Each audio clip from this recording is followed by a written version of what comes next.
जो होता है वो अच्छे के लिए होता है। टाइटैनिक।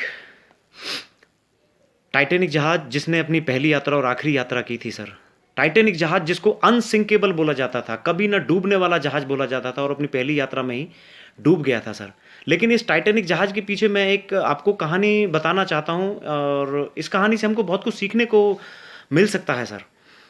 टाइटैनिक जहाज जो अपनी पहली यात्रा पर एक आइसबर्ग से टकरा गया था, और कहते हैं आइसबर्ग बर्फ का पहाड़, जितना बर्फ पानी के ऊपर होता है उससे 100 गुना बर्फ पानी के नीचे पाया जाता है सर।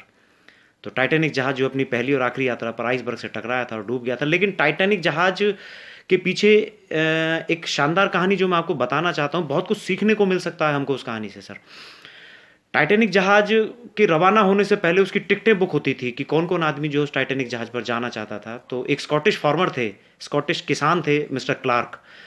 तो मिस्टर क्लार्क ने जो मिस्टर क्लार्क का मन था उस टाइटैनिक जहाज पे जाने का, तो उन्होंने अपनी ज़िंदगी की जितनी भी जमा पूंजी थी, जितना भी पैसा था, तो उन्होंने वो सारा का सारा पैसा अपने 5 बच्चे और अपने हस्बैंड वाइफ दोनों को 7 टिकटें उन्होंने जो बुक करी थी, यानी कि ऑलमोस्ट उन्होंने सारा का सारा पैसा जो है जितनी भी जमा पूंजी थी वो उस टिकटों में लगा दी थी सर। जब उन्होंने टिकटों में लगा दी थी तो टाइटैनिक जहाज के रवाना होने से कुछ दिन पहले मिस्टर क्लार्क के पालतू कुत्ते ने उनके एक बेटे को काट लिया था सर। जब उनके बेटे को काट लिया तो क्लार्क की वाइफ जो है बोली कि क्लार्क जो है, मैं टाइटैनिक शिप पर मैं नहीं जा सकती क्योंकि मेरा बच्चा बीमार है और इसको इस हालत में मैं छोड़कर नहीं जा सकती। इसको कुत्ते ने काट लिया है और मैं इसको इस हालत में छोड़कर नहीं जा सकती। आप ऐसा कीजिए कि 4 बच्चों के साथ में टाइटैनिक शिप पर चले जाइए। तो क्लार्क के मन में बड़ा धर्म संकट आया, उसको भी, वो भी सोचने लगा कि क्या करूं क्या ना करूं, जाऊं या ना जाऊं, क्योंकि उसने ज़िंदगी की सारी जमा पूंजी जो है वहाँ पर लगा दी थी। तो आखिर में उसने डिसीजन लिया कि चलो छोड़ो, नहीं जाते हैं, बच्चे को बीमार हालत में छोड़ करके नहीं जाएंगे। 10 अप्रैल 1912 वेडनेसडे के दिन सर टाइटैनिक जहाज़ ने अपनी पहली यात्रा शुरू की थी। और जब वो जाने वाला था तो मिस्टर क्लार्क और अपने 4 बच्चों के साथ वो वहीं पर खड़ा हुआ था और नम आंखों से जो है टाइटैनिक शिप को देख रहा था, क्योंकि उसने अपनी ज़िंदगी की सारी पूंजी जो है उन टिकटों में लगा दी थी, और जो वो टिकटें थी वो नॉन रिफंडेबल थी, वो रिफंडेबल नहीं थी वो टिकटें सर। तो यानी कि उसका सारा का सारा पैसा डूब चुका था और वो बड़ी उदास भी था, नम आंखों से जो है वो शिप को देख रहा था। तो वो शिप चला गया, मिस्टर क्लार्क अपने घर वापस आ गए सर। तो कहते हैं कि जो टाइटैनिक शिप था वो 11:40 पर एक आइसबर्ग से टकराया, और रात को 2:40 पर वो पूरा का पूरा पानी में डूब गया। जब वो डूबा था तो रात के 2:40 बजे थे, 2:40 का टाइम था, और -2 डिग्री सेल्सियस टेम्परेचर था सर। मंडे 15 अप्रैल 1912 को जब पूरी दुनिया और मिस्टर क्लार्क को इस बारे में पता चला कि टाइटैनिक जहाज़ डूब चुका है, तो उसने सर अपने कुत्ते को इतना प्यार किया, इतना प्यार किया, इतना प्यार किया कि आप सोच भी नहीं सकते।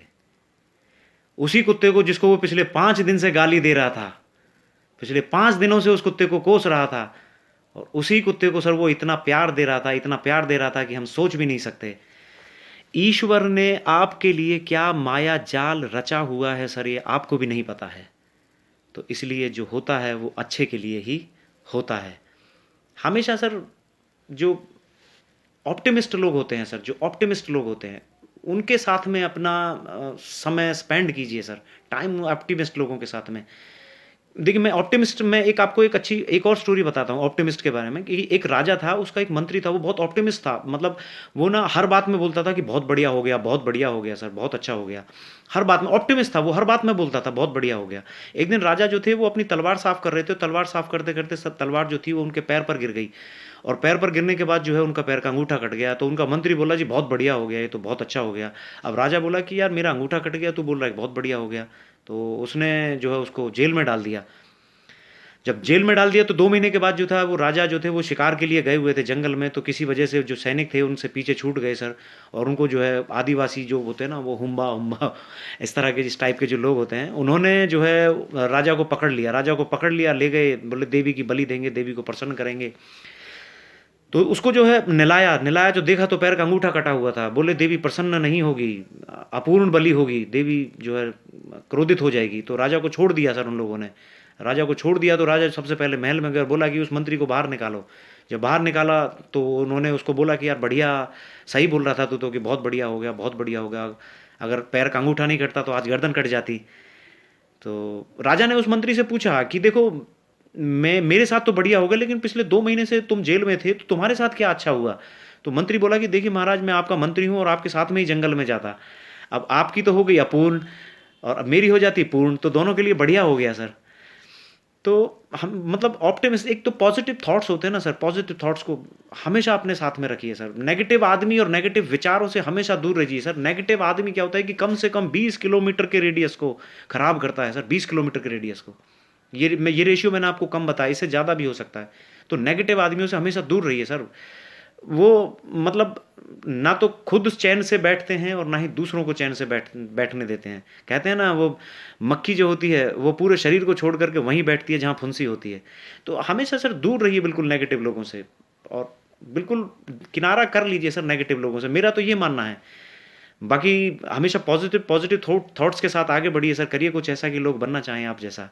और अगर आप मेरे चैनल पर पहली बार आए हैं या आप मेरे चैनल को देखते हैं, तो चैनल को लाइक कीजिए, शेयर कीजिए, सब्सक्राइब कीजिए, सो दैट मैं मोटिवेशनल स्टोरीज, स्पिरिचुअल स्टोरीज आपके सामने रख सकूं।